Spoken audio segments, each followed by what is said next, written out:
السلام عليكم ورحمة الله وبركاته. حبايبي الحلوين عاملين ايه؟ بصوا المرة دي انا جاية اعمل ميداليات اهي. الحلقة دي مش مفتوحة، وكمان دوت الستوبر من غير الحلقات. تمام، ده طبعا انا عملته معاكم، الفيديو بتاعه موجود على القناة. ده التعليقة بتاعة الميدالية. تمام، هنستخدم الخرز اللي موجود قدامنا ده، او شايفين بجميع اشكاله كده والوانه. زي ما انتوا شايفينه، بصوا كتير ازاي وحلوين خالص. تمام، يلا نشوف اللي بعده. هنستخدم الخيط ده اهو، مقاس 50 كده، 50 ملي، وهنشتغل باللون ده. طبعا اللون ده لطيف قوي، نبيتي في لبني، كذا لون كده مع بعض، بس الميكس بتاعه لطيف قوي قوي يعني. بصوا النهارده احنا مش جايين نتكلم في الفيديو.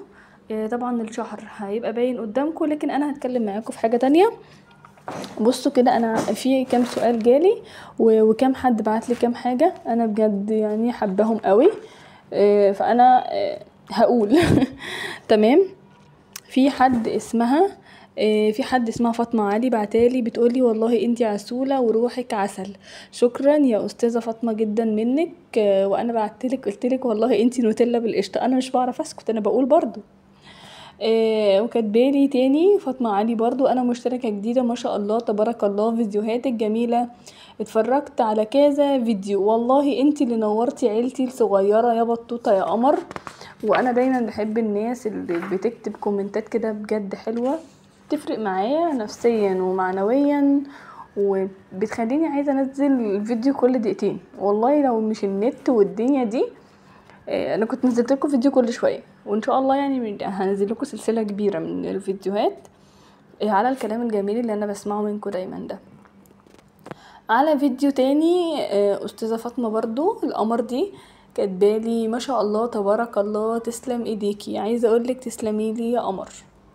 برضو حد قال لي ممكن تعملي فيديوهات عن المفارش. اكيد هعمل عناية الاتنين، هنزل. لا ثواني، دي كمان هي فاطمه برضو قايله لي كده، عناية يا استاذه فطومه انت تؤمري، من عناية الاتنين والله حاضر. ايه تاني هنا؟ بصوا يا جماعه، هنا برضو حد بيقول لي ايه، حد بيقول لي لو عايز ابدا بكام. يا حبيبه قلبي، لو عايزه تبداي انا ممكن اخليكي تبداي من اول 200 جنيه، واخليكي تجيبي الحاجه كلها ب200 جنيه. تمام، وكمان هخليكي ال200 جنيه دولت يرجعوا لك 400، وممكن يرجعوا لك 500 كمان. وانا اكيد ملزمه جدا بالكلام اللي انا بقوله ده.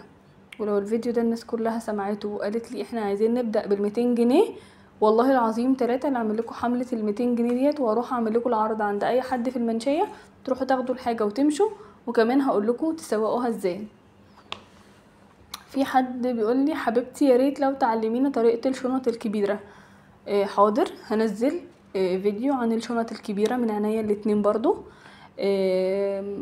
هنزل، بس مش الايام دي، ممكن على يوم الحد اللي جاي، عشان الحق انزل لكم كذا حاجه. حتى شنط الكنفانه انا عامله شنطه ليا شخصيا، وعايزه انزلها لكم، لان انا متاكده انها برضو هتبقى حاجه حلوه كده وجديده وكرياتيف يعني، والموضوع انا يعني بحبه. تمام، يلا نشوف اللي بعد كده. تاني، يلا نشوف. حد بيقول لي تسلم ايدك، بس انا هنا الاسم مش باين عندي في الورقه اللي قدامي.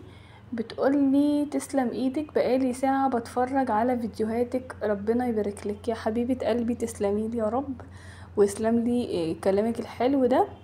بس والله الاسم انا عشان طبعته على ورق عشان اقدر اقوله لكم مش باين عندي. انا كاتبه ايه يا خراشي على عسل، تسلمي لي يا رب. انا برضه احب ارفع من معنويات حبايبي. هنا في حد بيقول لي ايه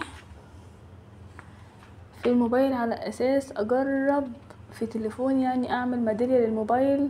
حد عايز يعرف ازاي بتتركب الميدالية في الموبايل.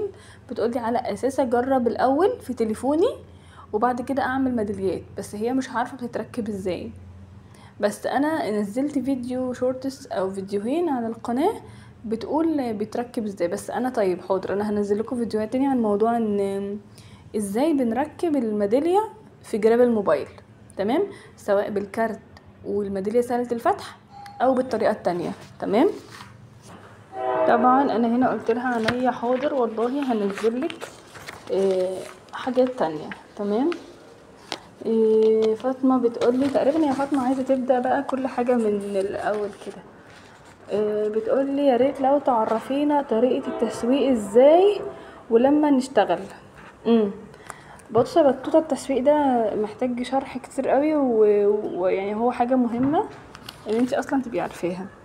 بس انا كنت منزله فيديو قبل كده عن طريقه التسويق، بس انا هنزل لك فيديو تاني بيقول طريقه التسويق بتكون ازاي، او ممكن اقول لك كده شرح مبسط لموضوع التسويق ده دلوقتي. حاضر انا هكلمك فيه، بس نقرا كومنتات الناس التانية. يلا بينا نشوف طريقه التسويق. طريقه التسويق عشان تبدايها على جديد، لو انت لسه جديده مش عارفه اي حاجه، انا هقولك تسوقي ازاي يا ست الكل. بصي في الاول كده انت بتعملي لك قطعه واتنين وتلاته مختلفين كده عن بعض بنفس الحاجه. لو اتفرجتي على فيديوهاتي هتفهمي اللي انا بقوله لك ده، هتفهمي ان انت ممكن تعملي من نفس الخامات حاجات كتير جدا، ممكن تطلعي من نفس الحاجه اللي معاكي كتير. بس شكليهم، التشكيل ده حلو جدا، تمام. ادي حاجه. تاني حاجه يا ست البنات بقى، ان انت بتشوفي مثلا اقرب حد جنبك مثلا محل موبايلات، وانت بتبقي معلقه ده حرفيا انا عملت بقى معلقه ميداليه عندك انت في موبايلك، فبتقولي له بص هو انت عندك حد بيجيب لك ميداليات حتى لو هو عندك، له طيب بص انا مثلا بعمل الميداليات دي، بص هي بالطريقه دي وانا بعملها بتبقى حلوه وبجيبها لك متكيسه واسعاري مظبوطه واسعاري كويسه جدا، انت فاهماني. وانت هنا بقى كل اللي عليكي ان انت بتقنعيه ان انت المنتج بتاعك كويس وسعره كويس والماتيريال بتاعته كويسه وان انت حطاها اهو في موبايلك وانها جميله، وبتبداي توزعي تقولي له طيب حتى لو تاخد مني قطعه او اتنين عادي جدا ان هو يشوفهم. شوف كده قطعتين تلاتة لو نفعوا معاك، قطعتين تلاتة دي مثلا بيبقوا عاملين 50 جنيه مثلا قطعتين تلاتة، ماشي. شوفيهم، وفي طبعا اقل، في ب10 جنيه الواحده، في ب11 على حسب انت بيطلعلك قد ايه، انت فاهماني برضو. فبتخليه يتفرج على الماتيريال وبتخليه يتفرج على الحاجه، وطب حتى خد مني 5 شوفهم لو اشتغلوا معاك، لو ما اشتغلوش معاك هبقى ارجع اخدهم منك تاني. طبعا انت مش هترجعي ولا حاجه، بس اسمك ايه بتديله ايحاء ان انا معاك اهو موجوده، ولو في اي حاجه في الشغل بتاعي ممكن حضرتك تكلمني وانا هرجع لك تاني. انا كده قلت كل الحاجات، هحط لكم بقى موسيقى تانية على بقية الفيديو. بصوا يا بنات اشوفكم على خير. ولو في اي حاجة تانية انا معاكم. ايه